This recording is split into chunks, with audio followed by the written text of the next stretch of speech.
je vais donner la parole à Thierry Poinard. Merci d'être là. Thierry Poinard a été avec Pierre Apollon, qui était son prédécesseur, les premiers à nous faire confiance à l'époque où SOS Hépatite était encore que dans le Haute-Marne à Saint-Dizier. Ils ont eu le courage de prendre un train, de venir se perdre et de venir dans un petit théâtre complètement pourri pour parler avec des gens qui étaient malades de c'est quoi l'hépatite. Aujourd'hui, il est encore là. Je ne vais pas vous présenter Thierry, tout le monde le connaît. Juste deux anecdotes que j'ai envie de retenir. C'est un jour, il nous a fait confiance, il nous a demandé de venir chaque année parler au DU hépatite qu'il animait à la Pitié-Salpêtrière. Et à un moment, j'avais dit, Thierry Poinard, c'est quelqu'un qui bosse énormément pour l'hépato. Et quand sa femme lui dit le week-end, il y a des papiers à faire ce week-end, il n'a pas compris que c'était les papiers de la chambre et qu'il fallait repeindre pour le dernier petit qui était là. Il pense toujours que c'est un papier de publication pour le Lancet. Et puis la deuxième anecdote qui me reste, c'était comment je l'avais taclé avec beaucoup de tendresse la première année du DU, où vous imaginez M. Poinard qui nous demande à nous, malades, de venir parler à son DU, et je me dis, qu'est-ce que je vais pouvoir dire? Et en fait, j'avais passé une semaine à réfléchir ce qu'on pouvait dire, et j'avais d'un seul coup une illumination. Thierry, à l'époque, il communiquait, il avait des chiffres, et la barre, on voyait qu'on avait gagné 10%, 15%, 20% et 30% de guérison. On était à l'époque du début de la ribavirine et on disait c'est génial. Mais en haut, ça allait jamais plus loin que 50%. Donc quand on arrivait à 30%, on avait l'impression qu'on avait complètement traversé le graphe. Et moi, j'avais dit, Monsieur Poinard, il se passe quoi entre 50 et 100%? Et j'ai dit, vous les avez oubliés, ceux-là, mais peut-être qu'il faudrait un jour guérir tout le monde. Et puis je m'étais amusé à faire la courbe inverse, à faire la courbe de ceux qu'on n'avait pas guéris, quoi. On était passé de 98% de non guéris à 70% de non guéris. Et quand on renversait ce schéma-là, on était plus humble. Et Thierry, au lieu d'être vexé, il m'avait dit, c'est génial, c'est comme ça qu'il faut aller. Et je crois que c'est ça qui résume Thierry Poinard, c'est on y va. Merci d'être là. Merci en tout cas pour cette sympathique invitation. Je suis vraiment très content de toujours exister 20 ans plus tard. Le virus un peu moins. Donc je voulais vous présenter un petit peu ce bilan. Alors j'ai choisi une petite ligne qui est Dutronc en fait, hein, parce que visiblement Pascal est fan. J'aurais pu prendre Françoise Hardy, mais bon, j'ai pris Jacques. Donc 96-2016. Alors, fais pas ci, fais pas ça, c'est bien. Poil à gratter, c'est bon signe. Chez les médecins et chez les malades. C'est très important, on a chacun notre rôle là-dedans pour faire bouger ceux qui ne bougent pas. Alors j'ai séparé, comme vous êtes un tout petit peu néo-scientifique, donc j'ai fait les hépatants d'un côté et puis les hépatoscopants de l'autre, et j'ai séparé le diagnostic et le traitement. Donc vous avez vos 3-4 heures, détendez-vous, on a le temps. Maestro, voilà. Alors, j'ai mis des 3 petits points parce que des hépatants et des hépatantes, j'en ai connu beaucoup, j'en ai connu énormément qui ne sont plus là. Et c'est le seul mot que je dirais, dont Gisèle, voilà, mais je ne m'étendrai pas là-dessus. Il y en a beaucoup. Alors là, j'ai mis ceux les plus proches, hein, dans cette expérience de 20 ans ici, et j'ai rajouté Brigitte Hautecoeur, qui n'a pas sa carte du parti, mais qui spontanément a toujours été hépatante, c'est ma secrétaire.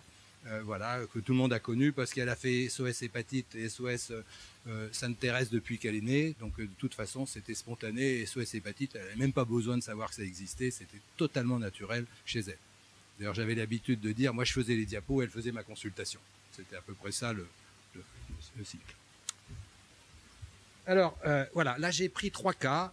C'est un peu plus sérieux au début, mais ça va se détendre sur la fin. J'ai pris 3 cas qui me paraissent extrêmement importants, pas pour vous, parce qu'ici en général vous connaissez tout aussi bien que moi, mais c'est pour faire passer des messages de sécurité.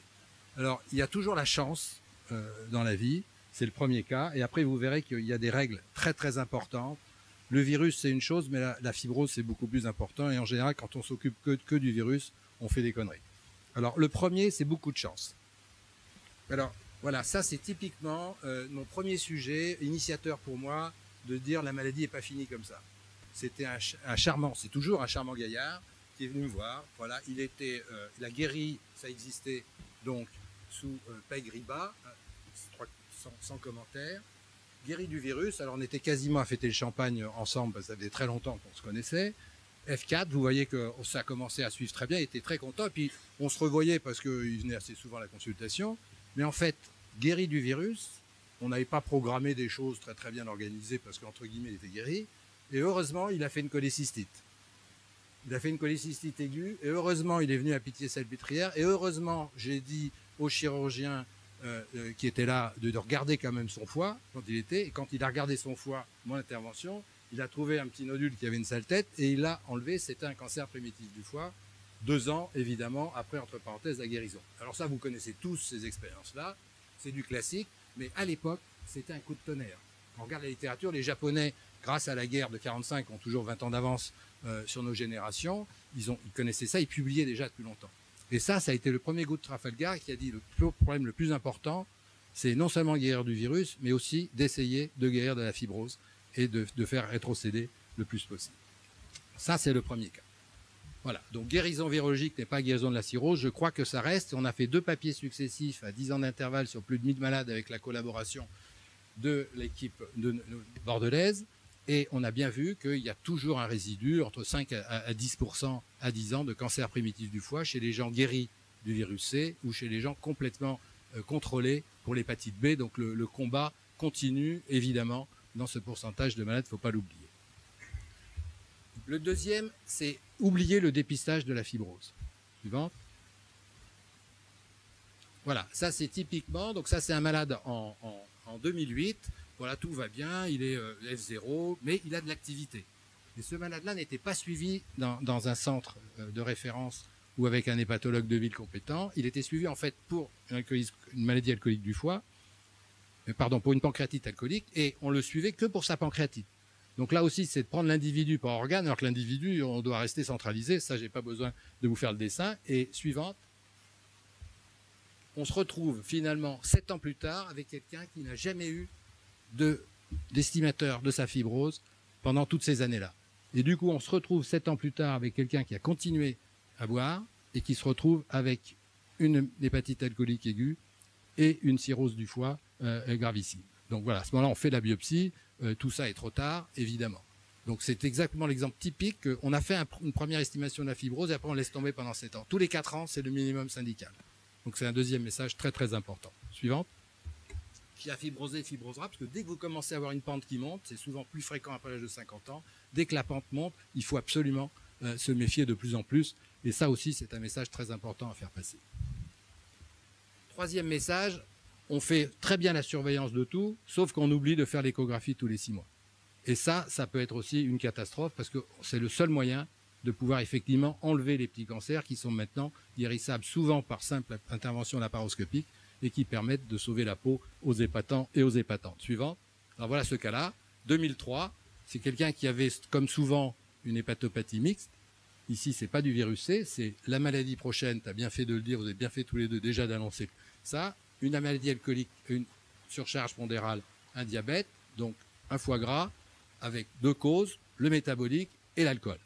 Au début, tout va bien, il est F0, un petit peu d'activité toujours, il est suivi pendant 13 ans pour la fibrose, très très bien, mais il n'a jamais eu d'échographie systématique tous les 6 mois. Suivante, et vous voyez ce cas-là, donc au début, en bas à gauche, à partir de 2004, il commence à diminuer sa consommation de boissons alcoolisées, tous les tests s'améliorent, et après, il démarre en fait une maladie métabolique du foie, et à ce moment-là, tout s'accélère, il y a une consommation d'alcool qui est modérée, mais à cause de la maladie métabolique, la stéatose métabolique, il commence à s'aggraver. Suivante. Et donc, pendant toute cette période jusqu'en 2014, pas du tout d'échographie. Suivante. Et ça se termine évidemment très mal. En 2015, F3, F4, première échographie, nodule, cancer du foie, hépatectomie droite, décompensation et décès. Ça ne doit pas arriver. Il ne faut pas que ça arrive et il faut que tous ensemble, on ait des méthodes simples, directes, sans passer par la case j'ai besoin de donner mon ticket à la Sécu, etc., etc. La pitié, c'est le gag, quoi. On vient dans un hôpital de jour et on passe par Babinski, les neurologues, pour donner ses cartes à chaque fois. C'est absolument insoutenable. Il faut que tout soit préparé. On prend son train, mais on ne peut pas se guérir, faire sa surveillance d'échographie en France de façon automatique. C'est absolument ridicule. Enfin, c'est vrai combat. Suivante. Donc pas de F3, F4. Au début, je disais pas de cirrhose, pas de cancer. Maintenant, je ne suis pas F3, F4, pas de cancer.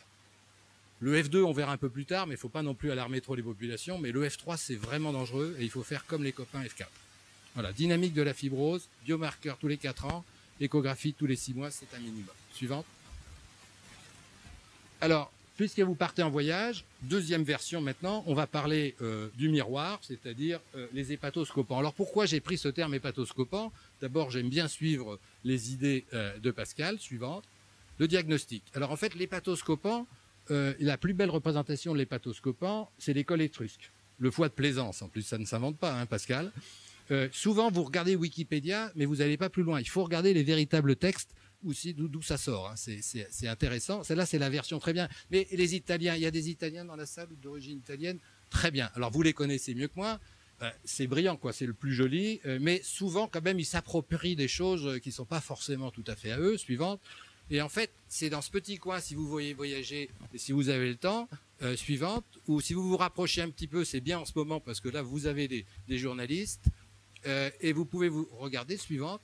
Et en fait, c'est ici la Mésopotamie où la première description du foie en hépatoscopie était faite. Alors pas pour prédire ce qui va se passer dans le foie, pour prédire ce qui va se passer dans l'individu, bien naturellement. C'est grave. Vous avez que la segmentation du foie est approximative et c'est totalement truandé. Hein. Les Italiens, ils ont repris complètement les Étrusques. Hein.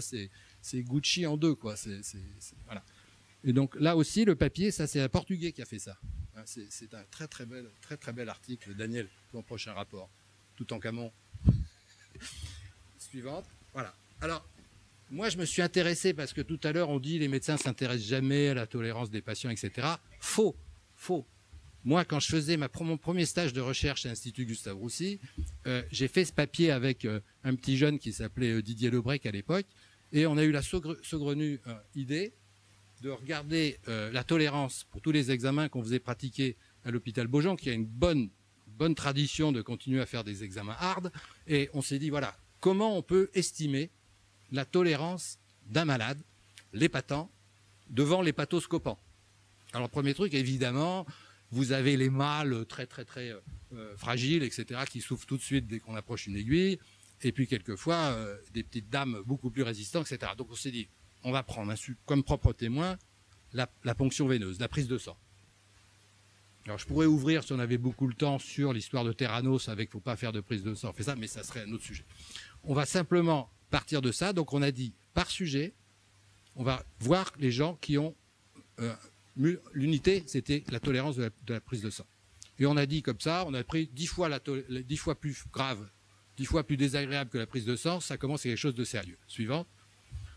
Et voilà, donc le critère, c'était le pourcentage de patients qui estiment la biopsie 10 fois plus désagréable que la prise de sang. Au moins, propre sujet, propre témoin. Donc, on a demandé leur avis sur ça à 80 hépatologues de prédire. Ils ont dit qu'en gros, ça devait être à peu près 20% des gens qui trouvaient ça très désagréable pour la biopsie du foie. Alors, évidemment, quand vous demandez à l'épatant directement, hein, c'est toujours la même question, c'est 2 fois plus. Et encore, ils étaient polis, ils avaient peur que ce soit pas anonyme, je pense, l'enquête, et qu'après, ils aient des sévices. Mais déjà comme ça, même avec les menaces, c'était 2 fois plus. Donc on voit bien ce rapport, évidemment. Et ça, c'était en 82. Hein. Moi, je sortais de l'école, là. Hein. Suivante. Alors, l'erreur. On baigne les médecins, même avec tous les diplômes et tout ce que vous voulez, les PhD partout, on baigne dans une méconnaissance totale. Hein. Vous avez bien compris qu'on les aveugles lancent les aveugles et on est complètement nul, en gros, par rapport à la vérité définitive. On est complètement nul. On essaye de progresser. Mais l'erreur nous fait progresser. C'est-à-dire que si on n'analyse pas toutes les erreurs qu'on fait dans une carrière, alors devant vous, c'est une évidence, évidemment, mais ce qui compte, c'est le dire aux petits jeunes qui arrivent derrière nous. C'est de leur dire, faites des conneries, les moins graves possibles, mais après, apprenez de vos conneries. Et moi, j'ai bien appris de mes conneries. Je peux vous montrer quelques exemples là-dessus. Donc ça, je l'ai publié, évidemment, parce que moi, j'ai la manie, comme ça a été dit, de faire mes devoirs tous les dimanches. Suivante. Voilà, alors, moi, en fait, l'épatant fondateur dans ma carrière, c'est un de mes copains. Beaucoup de vous connaissent cette histoire, mais je la répète à chaque fois parce qu'elle est fondatrice. C'est un de mes amis que je suivais pour une hépatite B, fait une biopsie du foie, très bien, des porteurs chroniques d'hépatite B, transaminase monte un peu, je lui fais une biopsie du foie, ça se passe très bien la première fois, partout on dit voilà, biopsie du foie c'est pas grave, c'est tatata, évidemment un mort sur 10 000, même dans la carrière d'un brillant hépatologue à l'hôpital Beaujon, ça reste quand même 10 000 à faire, hein, donc c'est pas tout de suite. Et je l'ai revu 4 ans plus tard pour la surveillance de l'hépatite B, et j'ai pris exactement où il y avait la cicatrice de la première, tout en discutant avec lui pour le décontracter, j'ai repris exactement le même endroit, et là j'ai perforé la vésicule tout de suite. Tout de suite. Péritonite, bloc opératoire avec mon ami Smadja, on a regardé, petit clip sur la vésicule, boucher la vésicule, très bien, on a regardé la vésicule, hein, il a gardé la vésicule, on a tout lavé, et est ressorti après avoir bien morfiné. On a publié le papier, évidemment, parce que c'était une première. Ça va de soi. C'est la moindre des choses. Et je suis resté copain avec lui. Ça, c'est pas facile. Et c'est ce qui m'a profondément motivé pour trouver des tests non invasifs. Je peux vous dire que c'est fondateur. C'est-à-dire quand on s'aperçoit le côté ridicule de la biopsie qui en gros servait à rien dans 90% des cas, et qu'on crevait des vésicules, même si c'était 3 pour 1000, on faisait des grosses conneries, et qu'on tuait une personne sur 10 000, c'était une évidence. Mais ça a été un très long combat, et les premiers qui ont soutenu, c'est qui? C'est les épatants et les épatantes, évidemment, parce que tout le monde, quand c'est sa propre pomme, on est tout de suite un petit peu plus instruit. Suivant. Alors, ça, c'est le papier fondateur, évidemment, de la naissance du fibrotest, et c'est grâce à un épatant que moi j'ai fait ça, c'est absolument une évidence. Suivant. Alors, là, déjà, une fois qu'on a vu que ça marchait bien, et que des gens étaient soutenus, et là encore, l'État français, la FEF, tout ça, tous ces gens-là, il y a eu beaucoup de monde qui ont bien compris, poussés par hépatite, et en France, on a pu sortir le fibrotest, le faire rembourser, etc., grâce quand même à une communauté de Gaulois, hein, tout le monde s'engueule, etc., mais tout le monde a pris sa part. Évidemment, il y avait des gens contre, mais c'est la vie, c'est normal. Et globalement, c'est un support positif, puisqu'on a pris immédiatement 10 ans d'avance sur nos amis anglo-saxons, et le fibroscan derrière a suivi. Donc on a toujours une avance dans le domaine du diagnostic, parce que il y a eu une espèce d'harmonie publique-privée, malade, non malade, etc., qui a fait que ça a été possible. Donc c'est un petit cocorico qui fait du bien de temps en temps là-dessus. Alors ça, c'est un autre échec, si vous voulez, que j'aime bien partager avec les gens qui connaissent les hépatites comme vous. Un moment, avec le professeur Pio Antoine Becler, on a cru qu'on avait trouvé le virus F. Moi, j'allais à l'Institut Pasteur martyriser des pauvres marmousets en leur faisant des biopsies du foie, et on injectait des extraits de patients pour savoir si ça transmettait un virus. Et là, on avait trouvé une non-anombée, parce que c'était moi, c'est la grande époque de la non-anombée, bien entendu. Et en fait, c'était juste une protéine peut-être associée à un virus, mais en tous les cas, alors il y a Alter, qui est un grand comique, un type extraordinaire qui a mérité 2 fois le prix Nobel, un pour le B et puis un pour le C. Il a participé aux 2, il est déjà Lasker, et qui dans un exposé, il faut dire ça, il disait l'hépatite F, c'est French, fécal et probablement fake virus, qui veut dire info. Donc c'est pas mal, et ça fait partie, moi en plus, l'autre truc qui était intéressant, puisque je suis un tout petit peu long, mais c'est parce que c'est grâce, c'est quand même intéressant, c'est grâce aux autorités de santé qui nous donnent un petit peu plus de temps. Et en plus de voir des autorités de santé qui bossent plutôt qu'ils viennent parler, moi faire des promesses, moi ça me plaît bien. Hein. Donc moi il m'avait mis Poinard avec Pinard, je trouvais ça bien, j'avais préparé, mais malheureusement j'ai perdu l'original parce qu'après tout a été corrigé dans la littérature, j'ai jamais retrouvé le Pinard. Si quelqu'un trouve le Pinard, je serai content pour revenir dans 20 ans, je vous referai le Pinard. Suivant. Voilà, alors là il y a des vraies découvertes, hein, parce que le fibrotest, tout ça c'est bien gentil, c'est sûrement rendu service à beaucoup de gens, mais il y a quand même des découvertes, hein, ça c'était 89, hein, en 96, hein, parce que le petit Gaillard et la petite équipe, là, quand ils ont trouvé ça, on pensait qu'ils allaient le trouver tout de suite après la découverte du sida, et ça a mis 7 ans. Nous, on pensait que ça allait venir très très vite après l'identification du sida, et vous, ici, vous avez peut-être vécu ça aussi. Quelle lenteur, de façon indirecte, etc. Mais ça, c'est absolument monstrueux comme papier. Suivant. Alors nous, on a fait un petit truc avec mon ami Pierre Bédossa, et là aussi, on a pris, grâce un petit peu à la FEF et à tous les gens, les hépatologues français, pour moi, c'est un excellent souvenir, c'est qu'on a construit enfin une séparation entre les différentes lésions histologiques importantes du foie. On meurt de quoi? On meurt pas d'une hépatite fulminante. En France, il y a 50 personnes qui font une hépatite fulminante, et alors que vous avez 17 000 morts qui sont liés à la cirrhose ou au cancer primitif du foie. Donc l'important, c'est la fibrose. Et le métavir, la classification que tout le monde a repris après, anglo-saxons compris, ça a été de séparer la fibrose de l'activité. Et moi, j'ai le même combat actuellement pour le NASH. Il faut séparer les lésions pour faire des marqueurs qui correspondent à chacune des lésions et pas tout mélanger. Et ça a été un gros progrès avec Pierre Bédossa. Suivant. Alors, à l'époque, donc juste début de 96, avant la fondation de l'hépatite, moi, je m'étais dit, tiens, là, on nous cache tout, on nous dit rien. Et effectivement, il fallait en parler. Alors, vous voyez que les sponsors à l'époque, Jacques Rosemary, c'était peut-être pas la meilleure idée que j'avais eue à l'époque, mais il n'y avait pas d'SOS hépatite pour me financer le bouquin. À l'époque, j'avais pas emprunté de fibrostèse, je pouvais pas me le faire à compte d'auteur, et ça s'est quand même été distribué à 30 000 exemplaires. Donc, voilà. Mais j'ai gardé parce que c'est facile de griller, mais on fait des conneries. J'ai fait aussi des conneries sur le sponsorship. Et suivante.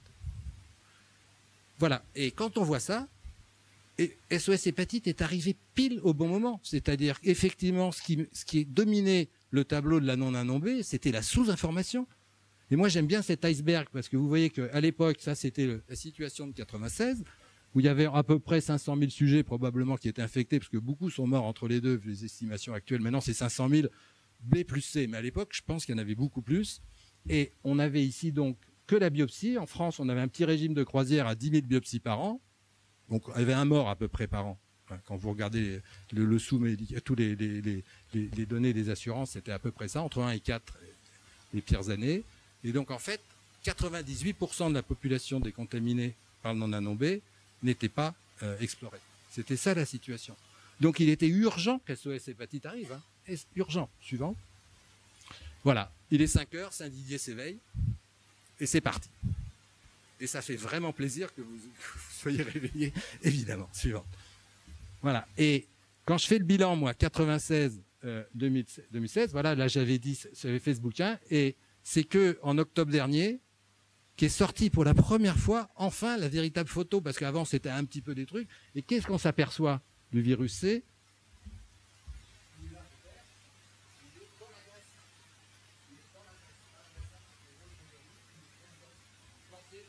Dans les apolipoprotéines. La seule déception, c'est que c'était pas la protéine A1, ça m'aurait fait plus plaisir que la B, mais enfin, c'est la vie. Suivante. Alors, 2017, 2026. On reviendra, hein, Daniel. On reviendra. Hein. Ouais. D'accord. Qu'est-ce qu'on va faire? Eh bien, on va pousser sur l'accélérateur parce que, Pascal, évidemment qu'il faut transformer tout. Moi, quand je suis arrivé chez Apollon en 92, la première chose que j'ai fait, c'est de changer le nom de l'association. Association pour la recherche médicale, ça s'appelait la RMHV, virale, et j'ai rajouté et hépatique. Les maladies virales et hépatiques. Ça fait la même chose. Il faut absolument ouvrir parce que tout le monde meurt de la fibrose. L'ennemi, c'est la fibrose. Il faut trouver un vaccin anti-fibrose. C'est ça le vrai truc. Suivant. Alors, là, il y a des projets. L'État nous aide. Ça, c'est un projet national français parce que le problème, vous avez tous trouvé, l'urgence, c'est le cancer du foie. Il faut mettre toutes les forces pour l'instant sur le cancer du foie, moi je trouve, et pour empêcher, pour détecter très tôt. Et voilà, c'est ça, moi je pense, l'urgence des urgences. Suivant. Voilà. Et je voulais vous donner mon projet, moi, actuel. Moi, j'aime bien faire le cas clinique, l'épatant au fond des yeux, et de ne pas dire de conneries au point de vue santé publique en prenant des grosses bases de données, mais des bases de données qu'on connaît, qu'on peut vérifier sur les 20 000 sujets de la pitié salpêtrière, et on fait des allers-retours comme ça pour vérifier les risques de faux positifs et de faux négatifs. Suivant. C'est ça, moi, ma perspective. Et pour ça, nous, on a fait un logiciel qui est encore en bêta-test et qu'on utilise, ça s'appelle le bilan antifibrose. Suivante. Et voilà, ça répond exactement au projet.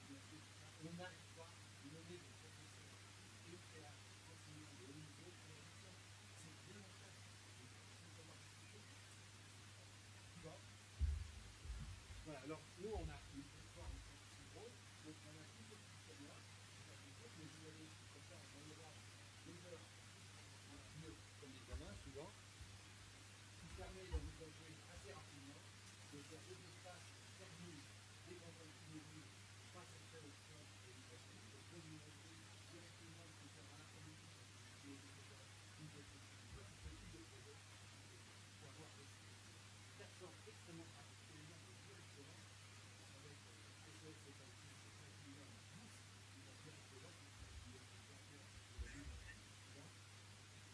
Alors, quand vous avez des bases de données comme celle-là, nous on a centralisé beaucoup de choses maintenant grâce à la structure des examens biologiques suivantes.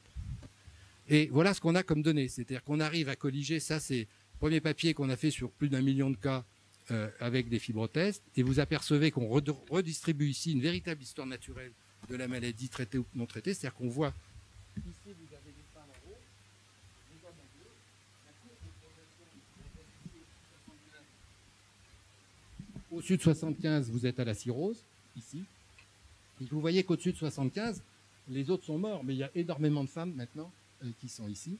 Donc il y a un vrai problème de détection, et ça c'est une urgence, parce que lorsqu'on fait, c'était le message de ce papier ici, c'est qu'on s'aperçoit que le système français, où il y a eu plus de 500 000 personnes qui ont été dépistées par le fibrotest en France, donc vous vous apercevez que grâce à ça, quand on regarde ce qui se passe entre la France et les États-Unis, qu'on compare, là, grâce à la connaissance un petit peu et l'éveil qu'il y a eu sur l'awareness, les gens sont au courant, il y a 2 fois plus de Françaises qui ont été dépistées d'une cirrhose pour celles qui sont nées avant 45. Les Américains ont fait le baby-boomer 45-65, et donc du coup, tout ce qui est avant 45 ne sont pas dépistés. Et on voit très très bien qu'ils n'ont pas de cirrhose trouvée parce qu'ils ne font pas le dépistage. Et donc, la belle-mère de Madame Trump, enfin, la mère de Madame Trump, si vous voulez, risque de mourir bêtement d'une cirrhose. Vous voyez le raisonnement, ça n'a absolument rien à voir avec le jeu, mais c'est quand même intéressant. Suivante. Alors, maintenant, les hépatoscopants, pour le traitement, ça va très vite là, je vous rassure, c'est fini. Suivante. Parce que le traitement, vous avez tout dit, ça, c'était le mieux qu'il y avait en 1995. Ça a très dur à faire, 18 mois. Je le regrette presque maintenant. Mais quand même, on en a soigné quelques-uns, mais vous voyez les résultats. 18 mois d'interféron, 45% de normalisation de la transéminase, on n'avait pas la PCR. Hein. Quand on a commencé, on n'avait ni le virus, ni la PCR. Et 35% d'effets indésirables graves, hein. Grade 3 et grade 4. Alors, on était très contents de nous, mais là, les hépatants n'avaient pas eu le droit à co-signer, hein, parce que c'était un petit peu dur, effectivement, pour eux. La SVR de ces, dont on a fait rétrospectivement, c'était 10%. Suivante. Et maintenant, on peut mourir de rire aussi, tu as oublié de dire. Hein. Formidable. Formidable. Donc, malheureusement, si vous voulez, ce genre de bouquin, enfin, je trouve que c'est quand même quelque chose d'exceptionnel. Donc, perdu un petit peu dans son appartement avec sa guitoune, il m'a bien fait rire quand même. Quel talent. Suivante. Voilà. Donc, maintenant, quand on passe aux dernières, ça c'est une phase 2 qui vient juste d'être publiée il y a 15 jours. C'est des sujets génotype 1 avec là-dedans du naïf, 8 semaines avec un nouveau traitement qui tape aussi sur l'NS4. Et quand vous prenez des F4, donc génotype 1 non répondeurs à du DA avant et qui sont traités 12 semaines, vous avez aussi 100% de réponse. Alors tout ça, c'est très bien. Suivant. Mais je pense que le mieux de tout, c'est effectivement la vaccination, parce que l'humanité échappe toujours à fait ci, fait pas ça, et nos amis actuellement, playboys dans les backrooms, qu'on soigne à coût de 100 000 euros tous les mois, etc. pour ça, ça marchera jamais. Soit il faut faire du PrEP, mais le mieux, comme pour le VIH, mais il faut surtout trouver le vaccin, c'est une évidence. Alors pas fastoche, mais je pense que ça, ce sont des vrais combats, évidemment, de l'industrie, de trouver ces vaccins, parce qu'on aura toujours un modèle qui échappe. Donc ça ne sera jamais fini. Suivante et dernière. Bravo à vous tous, et je suis très très fier et très heureux d'avoir pu participer à cette belle aventure.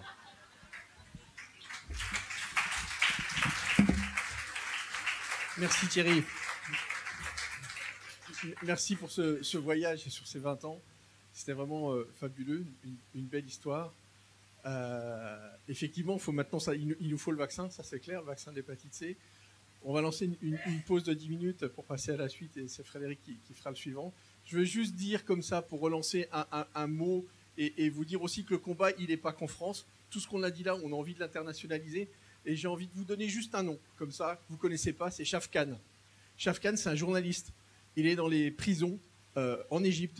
L'Égypte, on les connaît pour leurs 20% de patients atteints d'hépatite C, parce qu'ils se sont battus pour les génériques, etc. Et donc, on les encourage, nous, bien sûr.